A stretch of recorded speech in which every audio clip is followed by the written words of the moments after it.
शुभ संध्या प्यारे दोस्तों। आज हम आपके साथ मिलकर आंखों की रोशनी बढ़ाने के लिए कुछ व्यायाम करेंगे। दो तरह के व्यायाम होंगे, एक पास की नज़र कमज़ोर लोगों के लिए और दूसरा दूर की नज़र कमज़ोर लोगों के लिए, यानी वे लोग। संक्षेप में हम जानेंगे कि दोनों मामलों में क्या करना है और दो अलग अलग व्यायाम सेट करेंगे। शुरुआत में आपको प्रेरित करने के लिए मैं अपनी खुद की कहानी बताऊंगा, क्योंकि एक सकारात्मक उदाहरण मुझे लगता है आप पर भी अच्छा असर डालेगा और आपको अभ्यास करने के लिए प्रेरित करेगा। जब मैं स्कूल में पढ़ता था, मेरी नज़र एकदम सही और अच्छी थी, लेकिन पढ़ाई के अंत तक। शायद इसलिए कि मुझे किताबें पढ़ना बहुत पसंद था और शायद इसलिए भी कि मैं उन्हें गलत तरीके से पढ़ता था। लेटकर, मुझे लेटकर पढ़ना बहुत पसंद था। ऐसे ही आप समझ सकते हैं, तकिए पर लेट जाना, सिर रख लेना, किताब उठाना और पढ़ना। लेकिन दुर्भाग्यवश मैं स्कूल के पाठ्यक्रम की किताबें नहीं पढ़ता था। मुझे तरह तरह के जासूसी उपन्यास बहुत पसंद थे और मैं दिन में बहुत ज़्यादा पढ़ता था। पूरी किताब नहीं, लेकिन किताब का अच्छा खासा हिस्सा पढ़ लेता था। इसी वजह से जैसा कि आप देख सकते हैं, मेरी शब्दावली बहुत समृद्ध हो गई है। कई लोगों ने ये सवाल पूछा था, तो अब उसके जवाब मिल गए हैं। तो दोस्तों, शायद इसी वजह से ये खराब होने लगा। मैंने यह महसूस किया कि मेरी नज़र पहले जैसी तेज नहीं रही, लेकिन इतनी भी खराब नहीं थी कि चिंता करूं। और जब मैं मेडिकल यूनिवर्सिटी के दूसरे शायद साल में पढ़ रहा था, तब हमारे यहाँ एक मेडिकल चेकअप हुआ, जिसमें हमारे पूरे बैच को एक साथ जिम में इकट्ठा किया गया। हमें वहाँ जल्दी जल्दी अलग अलग डॉक्टरों के पास भेजा गया। उन्हीं में से एक नेत्र रोग विशेषज्ञ था, जिसने मेरी दृष्टि की तीक्ष्णता जांची और पता चला कि मेरी नज़र काफ़ी ज़्यादा कमज़ोर हो गई है। संभव है ये सब इसलिए हुआ क्योंकि आंखों पर अतिरिक्त दबाव था। मुझे खूब वैज्ञानिक और चिकित्सा साहित्य पढ़ना पड़ता था और संक्षेप में कहूँ तो मेरी याददाश्त के हिसाब से शायद मैं इन्हीं 2 लाइनों तक कुछ कुछ देख पाता था। अगर हम ऊपर से देखें तो 1, 2, 3, 4, 5, 5वीं छठी लाइन वहाँ साफ साफ दिख रहा था। यहाँ से आगे कुछ समझ नहीं आ रहा था, कुछ धुंधला सा था और इससे मैं थोड़ा परेशान हो गया। मुझे समझ आ गया कि कुछ करना पड़ेगा और मैंने रोज़मर्रा की ज़िंदगी में भी महसूस किया कि पास आते ट्रॉली बस का नंबर देखना मुश्किल हो रहा था। और मैंने तय किया कि इस मुद्दे को पूरी तरह से समझूंगा। मैंने अलग अलग एक्सरसाइज आजमानी शुरू की। कुछ से फ़ायदा हुआ तो कुछ से आंखों में तनाव महसूस हुआ। और मैंने ये पैटर्न देखा कि कुछ एक्सरसाइज को थोड़ा सा सुधारना ज़रूरी है और इसलिए मैंने उन्हें थोड़ा अपने हिसाब से ढालना शुरू किया। मैंने ध्यान देना शुरू किया कि किससे ज़्यादा फ़ायदा हो रहा है, किससे कम, और आखिरकार मैं अपनी नज़र वापस पाने में सफल रहा। और इसी तरह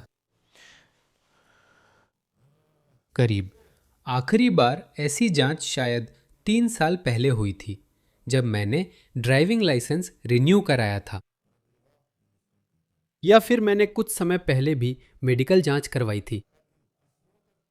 और कुल मिलाकर मुझसे कहा गया, ये वाली लाइन पढ़ो, और वो लाइन सबसे नीचे वाली नहीं थी, बल्कि नीचे से तीसरी थी। मैं उसे पढ़ता हूँ और कहता हूँ, वहाँ 2 और लाइनें हैं। तब नेत्र रोग विशेषज्ञ हैरान होकर पूछती है, तुम वो 2 लाइनें भी देख सकते हो? मैं जवाब देता हूँ, हाँ। मैंने उसे हर एक अक्षर साफ और जोर से पढ़कर सुना दिया। वो हैरान रह गई। वो कहती हैं, तुम्हारी तो नज़र 1 से भी ज़्यादा है। वह बोली, ध्यान रखना। मैंने कहा, समझ गया, ये अभ्यास से किया है। तो वह और उत्सुक हो गई। तो संक्षेप में कहें तो आप अपनी नज़र को और भी बेहतर बना सकते हैं ताकि वह 1 से भी ज़्यादा हो जाए। सोचिए, ऐसी नज़र भी होती है, पता चला? मतलब एक सामान्य स्तर होता है जिस पर आपको देखना चाहिए, जैसे कि सबसे नीचे वाली लाइन। और अगर आप और दूर चले जाते हैं और फिर भी देख सकते हैं, तो ज़रूरी नहीं कि इसे 1 से बेहतर नज़र माना जाए। अगर कोई चाहे तो इसे विकसित करना गलत नहीं, लेकिन अधिकांश के लिए इतना काफी है कि उनकी नजर एक के करीब हो। यह एक दिशा है, यानी ऐसा करना कि हम दूर तक अच्छी तरह देख सके। और दूसरी बात यह है कि पास की चीजें भी हम अच्छी तरह देख सके। उम्र के साथ आने वाली दूरदृष्टि क्या है? दूर की चीजें तो हम थोड़ा बहुत देख लेते हैं, लेकिन पास की चीजें हमें ठीक से दिखाई नहीं देती। पढ़ने के लिए अब चश्मा लगाना पड़ता है। इससे कैसे निपटना है यह भी मैं आपको दिखाऊंगा। तो दोस्तों, इससे लड़ना नहीं बल्कि नजर को और भी बेहतर बनाना है। अगर आप बिना चश्मे के पढ़ना चाहते हैं तो यह संभव है, बस इच्छा होनी चाहिए। अगर आप चश्मे के आदी हैं तो वीडियो बंद करें और हमें परेशान न करें। स्वस्थ जीवन शैली और तेज नजर के शौकीनों के लिए आंखों के व्यायामों की दुनिया में रोमांचक यात्रा इंतजार कर रही है। तो दोस्तों, जैसा कि आप जानते हैं, आज के समय में विज्ञान और हम सबको आंखों के चारों ओर मांसपेशियां होती है जो उन्हें हिलाती है, और अंदर की मांसपेशियां लेंस की वक्रता बदलती हैं। ये दोनों ही दृष्टि को फोकस करने की प्रक्रिया में जरूरी है। यानी अलग अलग सिद्धांत है, लेकिन व्यवहार में देखिए क्या होता है। दृष्टि को फोकस करना आंख की गति के साथ होता है। यानी आंखों को हिलाने वाली मांसपेशियों को कुछ लोग खास महत्व नहीं देते। हालांकि दृष्टि सुधारने की कुछ विधियां हैं जो पूरी तरह से इन मांसपेशियों की ट्रेनिंग पर आधारित हैं, और वे भी काफी सफल हैं। और हम दोनों पर ध्यान देंगे और हमें उनकी कार्यप्रणाली में समन्वय हासिल करना होगा। आंखों को हिलाने वाली मांसपेशियां क्या करती हैं, ये सबको पता है। इनका एक काम है सिर स्थिर रहते हुए आंखों को हिलाना, यानी आंख के गोले को अलग अलग दिशाओं में घुमाना। इसलिए कि ये कई होती है और अलग अलग कोणों पर स्थित होती है। आंख के गोले लगभग किसी भी दिशा में बिना किसी सीमा के हिल सकते हैं। वे दाएं बाएं, ऊपर नीचे किसी भी दिशा में जा सकते हैं। हमारी आंख के अंदर जो मांसपेशियां होती है, सिलीरी मांसपेशी, उनकी रेशों की दिशा अलग अलग होती है। वे लेंस की वक्रता बदलती है, लेंस की मोटाई बदलती है, और इसी वजह से हमारी फोकसिंग होती है। संक्षेप में, इसी वजह से फोकस रेटिना पर पड़ता है, क्योंकि हमारा लेंस अपनी वक्रता बदलता है। मांसपेशी उसके चारों ओर होती है। इसमें रेशों की कई दिशाएं होती हैं। ये सर्कुलर रेशे हैं और ये ऐसे रेडियल रेशे हैं। बस कुछ मांसपेशियां हमारे लेंस को ज्यादा चपटा बना देती है, उसे दबाती है। दूसरी उसे खींचती है और उल्टा कर देती है। जो दबाती हैं वे उसे ज्यादा उभरा हुआ बनाती है, जो खींचती हैं वे उसे ज्यादा चपटा बना देती है। बस यही सिद्धांत है। मुख्य बात यह है कि अभी आप यह सब व्यवहार में कर पाए। अभी मैं आपको दिखाऊंगा कि मैंने खुद कैसे अभ्यास किया, कर रहा हूं, करता रहूंगा, और मैं आपके लिए भी यही चाहता हूं। और ये वही व्यायाम है। जब मैं देखता हूं कि मेरी नज़र थोड़ी सी कमज़ोर होने लगती है या उसमें थोड़ा सा कोई गड़बड़ आ जाती है, क्योंकि ऐसा होता है कि नज़र रोशनी पर निर्भर करने लगती है। यह पहला संकेत है कि आपको अपनी नज़र पर थोड़ा ध्यान देना चाहिए। मेरे लिए व्यक्तिगत रूप से यह रोशनी पर निर्भरता है। जब मैं देखता हूं कि तेज रोशनी में मैं ज़्यादा साफ देख पाता हूं बनिस्बत कम रोशनी के, ऐसे समय में मैं फिर से व्यायाम शुरू कर शानदार नतीजे पाता हूं। यही मैं आपके लिए भी चाहता हूं। तो दोस्तों, हम निकट दृष्टि दोष से शुरू करते हैं, यानी हम अपनी दूर की नज़र को बेहतर बनाने से शुरू करते हैं।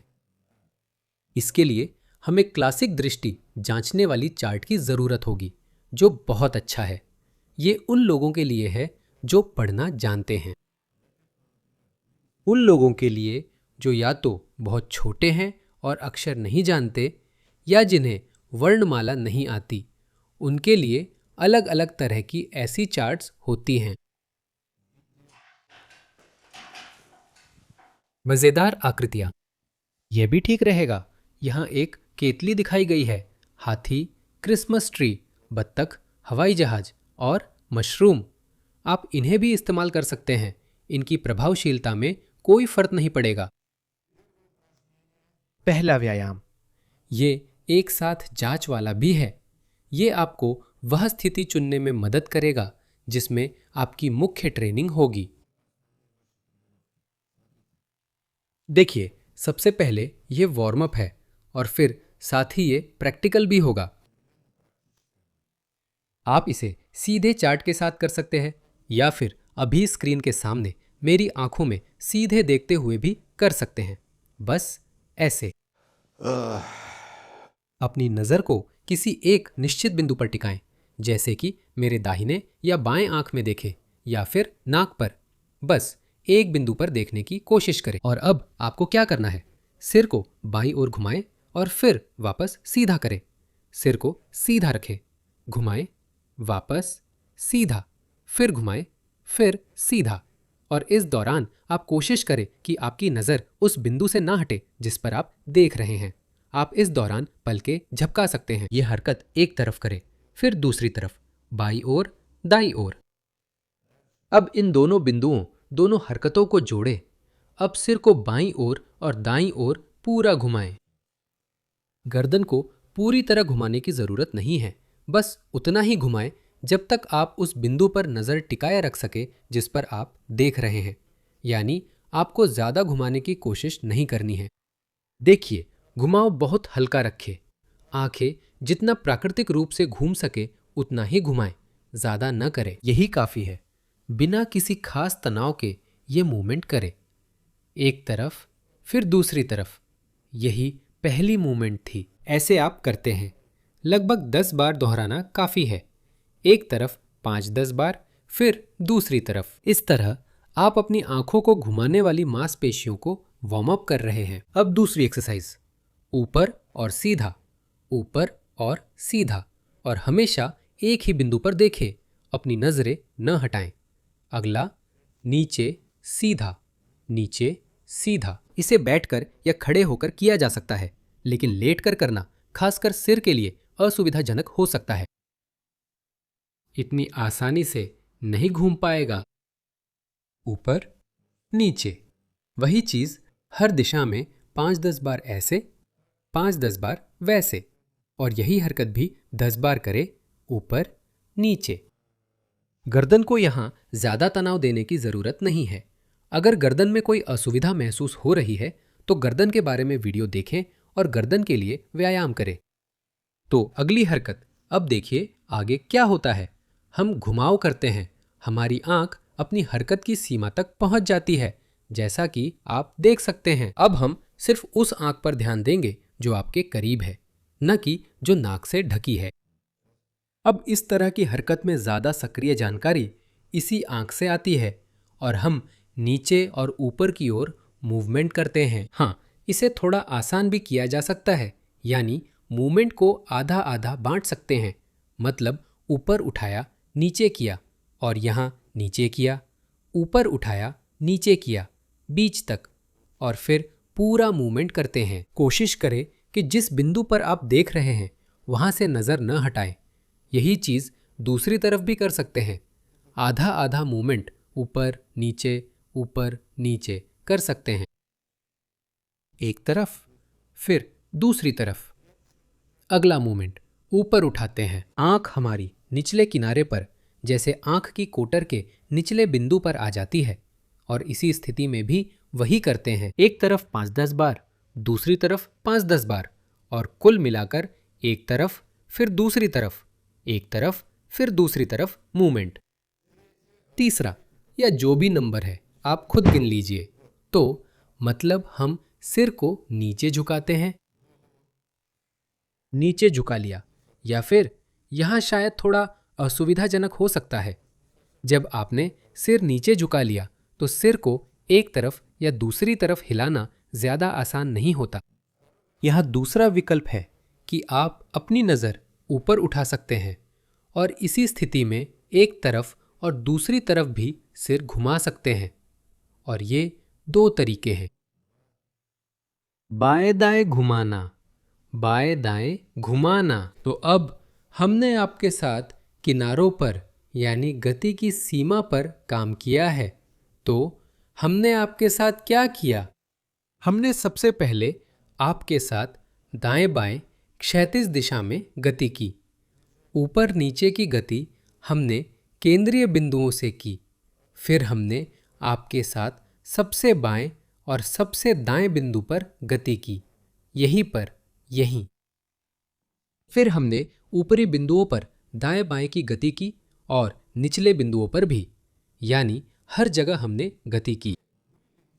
और कुछ जगहें थी जहां गति करना आसान, सुविधाजनक और सामान्य था, लेकिन कुछ ऐसे स्थान भी थे जहां लगभग नजर को एक बिंदु पर टिकाए रखना संभव नहीं था। लेकिन मेरे लिए शुरू से ही सबसे मुश्किल हिस्सा यही था, यानी ये ऊपरी हिस्सा, जब आंख ऊपर की स्थिति में होती है। सबसे मुश्किल यही स्थिति बनाए रखना था। बाद में समय के साथ और अभ्यास के कारण कोई फर्क नहीं रहा और किनारे की किसी एक स्थिति में भी यही था। मैं ठीक से नहीं कह सकता, याद नहीं। अभ्यास में इसे ध्यान रखना होगा। जैसे उदाहरण के लिए, ठीक वैसे ही जैसे मेरे साथ था, मान लीजिए आपके लिए भी यह स्थिति ज्यादा कठिन है। आईने के पास यह व्यायाम करना भी फायदेमंद है। आप तुरंत फर्क देखेंगे कि कुछ खास हरकतों में सिर आसानी से घूम जाता है, लेकिन उदाहरण के लिए किसी एक स्थिति में सिर इस तरह से डगमगाने लगता है। ये संकेत है कि आंखों और गर्दन की मांसपेशियों की हरकतें एक जैसी नहीं है। इसलिए इस व्यायाम पर ज्यादा ध्यान दें। और मान लीजिए आपके लिए यह स्थिति बाकी सभी से ज्यादा खराब निकली, तो फिर आपकी एक्सरसाइज उस स्थिति में होनी चाहिए जब आपकी आंख ऊपर की ओर देख रही हो।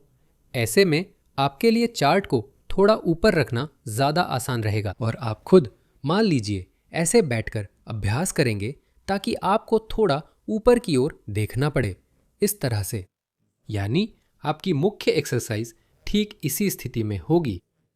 अगर आपने देखा कि आपकी बीच की स्थिति वो थोड़ी खराब है, तो आपको लगभग आंखों के स्तर पर अभ्यास करना होगा। अगर आपने देखा कि नीचे वाली स्थिति सबसे खराब है, तो नीचे अभ्यास करें। दाएं बाएं वाली दिशाओं पर अभी मत जाएं, बस ऊपर नीचे के स्तर पर ध्यान दें। यही अभी तय करना है। मान लीजिए आप अलग अलग स्थितियों में भी कोशिश कर सकते हैं। अगर आपने उदाहरण के लिए कोई फर्क नहीं देखा, तो भी सभी स्थितियों में अभ्यास करना फायदेमंद रहेगा। ऊपर की स्थिति में भी, बीच में भी और नीचे भी, खासकर। लेकिन अक्सर ऐसा होता है कि इस ऊपरी स्थिति में गतिशीलता थोड़ी कम होती है, यानी ज्यादातर इसी में दिक्कत आती है। बैठकर ऊपर देखते हुए अभ्यास करना चाहिए, क्योंकि ज्यादातर लोगों में यही गतिशीलता कम विकसित होती है। तो ये हमारा पहला चरण था, वार्म अप और साथ ही डायग्नोस्टिक। अब हम आपके साथ यह व्यायाम श्रृंखला करेंगे। इसका परिणाम बहुत अच्छा मिलता है। क्लासिक गतिशीलता व्यायामों में क्या अंतर है?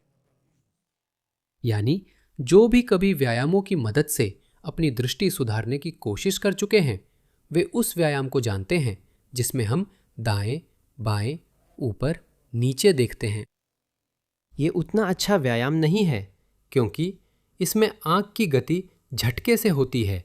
ये उतनी समान रूप से नहीं होती जितनी तब होती है जब हम उदाहरण के लिए आंख को स्थिर रखते हैं और सिर को घुमाते हैं। ये लगभग वैसा ही है जैसा कि अगर हम आंख को घुमाते हैं। लेकिन जब हम आंख को घुमाते हैं, उस समय हमारी आंख चाहे या न चाहे चीज़ों पर फोकस करने लगती है और उसी समय हमारी सिलियरी मांसपेशी पर ज़्यादा दबाव पड़ता है। अगर इसमें पहले से कोई समस्या है तो यह उसके लिए अच्छा नहीं है। लेकिन एक विकल्प है कि ये व्यायाम बंद आंखों के साथ किए जाए। लेकिन इसमें कमी यह है कि इसका आंखों की मांसपेशियों पर काफ़ी असर पड़ता है। लेकिन ये बाकी सबसे अलग थलग हो जाती है, जैसे कि बाकी सबसे बहुत ज़्यादा अलग थलग हो जाती हैं इन अभ्यासों के दौरान। हालांकि ये खुली आंखों से करने से बेहतर है। तो अब अगला अभ्यास हम लेंस के लिए करते हैं। ऐसा कहा जाता है कि हमारा लेंस पूरी जिंदगी बढ़ता रहता है। इसी वजह से वो अपनी लोच खो देता है। चाहे हम चाहें या न चाहें, समय के साथ सभी को दूरदृष्टि का सामना करना पड़ता है। मैं चुनौती देता हूँ, देखते हैं। नेत्र विशेषज्ञों के दावों और बढ़ते हुए लेंस को चुनौती देता हूँ। शायद इन व्यायामों का उपयोग करके उसकी लोच को बनाए रखना संभव हो सके। देखते हैं। फिलहाल मैं बिना चश्मा लगाए पढ़ सकता हूँ। मेरी नज़र दूर और पास दोनों में साफ है। देखते हैं क्या मैं इसे बनाए रख पाऊंगा। 15-20 साल बाद मिलते हैं। तब आप देखेंगे और कहेंगे क्या तुम कर पाए या नहीं, और आप भी इसमें शामिल है। तो देखते रहिए। यहां हम आपके साथ इस सिलियरी मांसपेशी का व्यायाम कर रहे हैं। इसके साथ कुछ गड़बड़ होने के पहले संकेत ये है। तो ये तो साफ है जब आप पास की चीजें ठीक से नहीं देख पाते। जब आप पास की किसी चीज को देखते हैं फिर नजर दूर की तरफ ले जाते हैं तो थोड़ा धुंधला दिखता है। आपकी नजर तुरंत फोकस नहीं कर पाती। यानी इसका मतलब ये भी है कि जिसे हम स्पाज्म ऑफ अकोमोडेशन कहते हैं, वो हो सकता है आपकी मांसपेशी उतनी लचीली नहीं रही और खुद लेंस भी अपनी लचीलापन खो रहा है, और इस लचीलापन को हम धीरे धीरे वापस लाने की कोशिश करेंगे। तो इसके लिए आपके पास एक चार्ट तैयार की गई है और आप मान लीजिए इस दूरी पर आप सभी पंक्तियां साफ साफ देख सकते हैं, और आप थोड़ा पीछे हटना शुरू करते हैं। ऐसी दूरी ढूंढते हैं जहां पर आप शुरू करते हैं। चलिए ऐसे करते हैं ताकि मुझे ज़्यादा दूर न जाना पड़े। जैसे मैं इस पंक्ति को अच्छी तरह देख पा रहा हूँ, लेकिन यहाँ पर थोड़ी धुंधली दिख रही है। मैं खड़ा हो गया, ऐसी दूरी ढूंढ ली। मान लीजिए शुरुआत में हाथ की दूरी पर खड़े हो गए। अगर यहाँ पर आपके पास ऐसी पंक्तियाँ हैं जिन्हें आप साफ साफ देख सकते हैं और जहाँ पर छवि उतनी अच्छी नहीं है, तो आप इसी दूरी पर बने रहते हैं। अगर आप सब कुछ अच्छे से देख पा रहे हैं तो अब थोड़ा और दूर जाएं। अब थोड़ा दूर हटिए और मान लीजिए कि अब आपके सामने कोई पंक्ति आ गई है जिसे आप ठीक से नहीं देख पा रहे हैं। ये अक्षर हो सकते हैं, ये मजेदार चित्र हो सकते हैं, अलग अलग तरह के। और आप अभ्यास करना शुरू करते हैं। अब धुंधली सी पंक्ति है, आप शुरू करते हैं। उसमें से एक या दो अक्षर चुनते हैं। ये चौड़ाई और देखने के क्षेत्र पर निर्भर करता है। वैसे एक और बात, देखने के क्षेत्र को बढ़ाने के लिए भी कुछ व्यायामों का समूह है, और किस तरह से आप अपनी दृष्टि को बेहतर बना सकते हैं, अपने परिधीय दृष्टि को सुधार कर, ये भी उसी व्यायामों के सेट में शामिल है। आप देख सकते हैं। तो हमने धुंधली पंक्ति ढूंढ ली है। अब हम उसमें से कोई एक अक्षर चुनते हैं। अगर आपका देखने का क्षेत्र बड़ा है तो एक अक्षर देखने पर आप बगल के अक्षर भी देख सकते हैं, दो या फिर दोनों तरफ से दो दो भी। और आप किसी एक अक्षर पर ध्यान केंद्रित करते हैं, उसे देखते हैं, और फिर आप क्या करना शुरू करते हैं? आप शुरू करते हैं। थोड़ा सा आगे बढ़ते हैं तो चित्र और स्पष्ट हो जाता है, और पीछे हटते हैं तो वह फिर से धुंधला हो जाता है। ऐसी गति की सीमा चुनें कि ज्यादा चलना ना पड़े, लेकिन ये फर्क महसूस हो। यानी यह लगभग एक कदम होता है, मतलब आपने एक कदम बढ़ाया तो हम और स्पष्ट देख सकते हैं। पीछे कदम बढ़ाया तो तस्वीर धुंधली हो जाती है, और स्पष्ट, फिर धुंधला हो जाता है। ऐसी दूरी पर जाएं, ऐसी दूरी चुनें, पास आएं, ताकि आप इस अक्षर को साफ साफ देख सके। मतलब उदाहरण के लिए यहां मैं अक्षर M को मान लीजिए ठीक से नहीं देख पा रहा हूं। मैं एक कदम आगे बढ़ता हूं, यहां मैं उसे साफ देखता हूं, लेकिन ध्यान देता हूं कि आधे कदम की दूरी से भी मैं उसे देख पा रहा हूं। यहां मैं आधा कदम की दूरी पर रुकता हूं, यहां मैं दूरी तय करता हूं। यहां मुझे यह दिखती है, यहां मुझे नहीं दिखती, यहां दिखती है, यहां नहीं दिखती। और लगभग 1 मिनट तक आप यही हरकत करते हैं। एक कदम आगे बढ़ते हैं, फिर वापस आते हैं, फिर कदम बढ़ाते हैं, फिर वापस आते हैं। इससे फर्क नहीं पड़ता कि आप कौन से पैर से ये कर रहे हैं, एक पैर से या दूसरे पैर से, यही हरकतें करते हैं। अगला चरण यह है कि आप ऐसी दूरी खोजें जहां आपके पास एक साफ लाइन है और एक धुंधली लाइन है। किसी भी धुंधले अक्षर पर अपनी नजरें केंद्रित करना शुरू करें और उन घुमावों को करना शुरू करें जो हमने पिछले अभ्यास में किए थे। दाएं बाएं, ऊपर नीचे 10, 15, 20 बार ये हरकतें करें।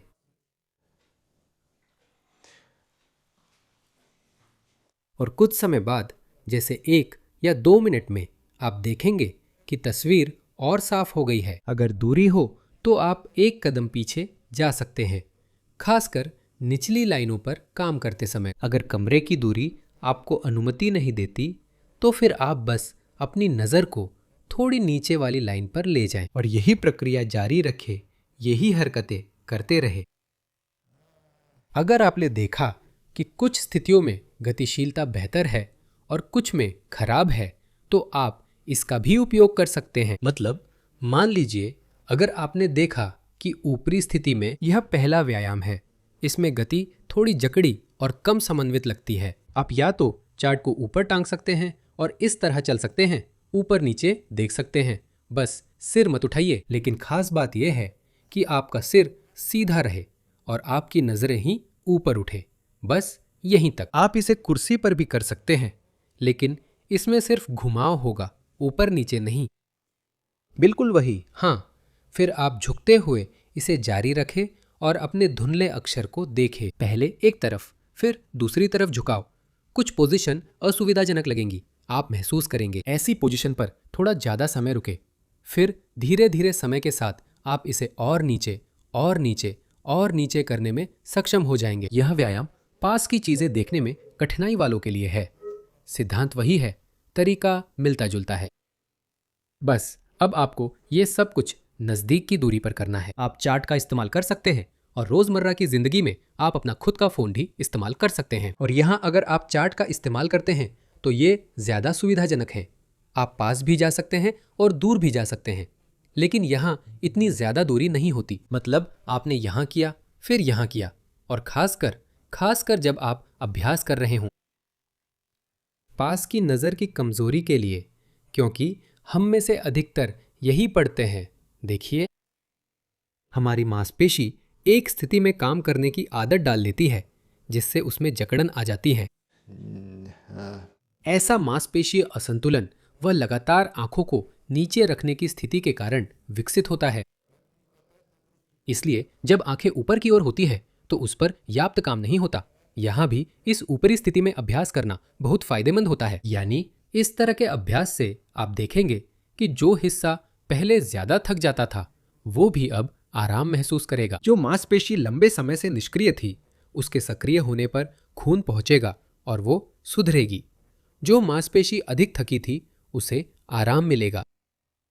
तो अभ्यास की एक और खासियत है, करीब से देखने में यह जरूरी है कि यहां अच्छी रोशनी हो। यानी जब हम आपके साथ कुछ पास से अभ्यास करते हैं, अगर आप फोन पर कर रहे हैं तो वैसे भी अच्छी रोशनी होगी, लेकिन आसपास भी रोशनी होना बेहतर है। लेकिन अगर आप उदाहरण के लिए तालिका के साथ ऐसा कर रहे हैं तो उसे दिन में ऐसे खिड़की पर टांगना अच्छा रहेगा। ये खास तौर पर नजदीक से अभ्यास करने के लिए है। लेकिन जब आप थोड़ा दूर से अभ्यास करते हैं तो यही सबसे दिलचस्प चीज है। तेज रोशनी जरूरी नहीं होती। जब मैं अभ्यास कर रहा था, मैंने ऐसा असर देखा कि अगर आप थोड़ा कम, मतलब बहुत तेज रोशनी में नहीं, अभ्यास करते हैं और देखना सीखते हैं। उदाहरण के लिए, कम रोशनी में आप इस लाइन को देखते हैं और अच्छी साफ रोशनी में आप इसे आसानी से देख सकते हैं। यानी इसे भी आप अपनी प्रैक्टिस में इस्तेमाल कर सकते हैं। तो दोस्तों, मैं आपको सब कुछ बताने का समय नहीं निकाल पा रहा हूं, लेकिन जो अभी मैंने आपको दिखाया है वो भी बहुत अच्छा परिणाम देता है। और आपको क्या बताऊं, आप कोशिश कीजिए और बताइए कि आपको क्या परिणाम मिला। अगले कार्यक्रम में फिर मिलेंगे।